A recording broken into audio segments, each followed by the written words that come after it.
Hey everybody, Jazz here again. And I want to come on here real quick and talk about lifestyle changes. Um Whenever you make the decision to really follow Christ and really make up in your mind that you're going to live your life for him, it's more than just saying I'm saved or more than saying that I'm going to go to church every Sunday. When you really make up in your mind to really be in Christ, it's a lifestyle change.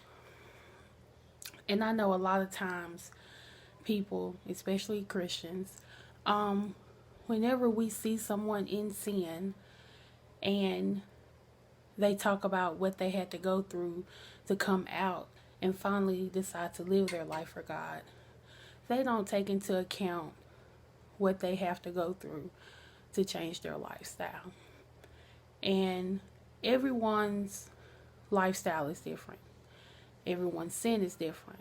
So depending on your sin, depends on what lifestyle changes you have to make. And I feel like we disregard that a lot. And that's something we shouldn't do. What I'm trying to say is that whenever you make the decision to change your lifestyle, that's not an easy thing to do. Because when you think about your life or your lifestyle or changing your lifestyle, you're basically changing the way you live. And by changing the way you live, that means you're changing the way maybe you talk or the way you walk or the way you interact in the world with other people or the way you present yourself to other people. And going from doing that one way to completely changing that to a different way can be difficult. And not only difficult, it takes time.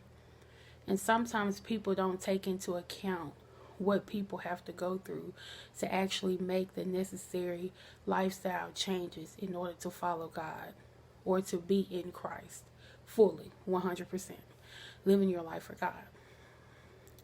So I just want to encourage you to, whenever you see people making those moves or you hear people saying that, hey, I've made up in my mind that I'm going to live my life truly and totally for God. Don't just jump down their throat because it didn't happen overnight or it didn't happen when you expected it to. Because whenever you decided to change your life for God, it didn't happen for you overnight. So how can you expect it to happen for somebody else? It just doesn't make sense. So make sure that you show that person love and gratitude and encourage them because it's a long road. Lifestyle changes don't happen overnight. And just make sure you encourage them and uplift them and tell them to keep going and that you're proud of them because that's something that they need to hear. And above all else, just continue to pray for them and just thank God for that because whenever you decide to make a lifestyle change for Christ, I can say it is probably the most beautiful thing I have ever experienced when being on this side. To really look at someone and actually see the changes that they have started to make to live their life for God, it is truly beautiful. And I'm not very old.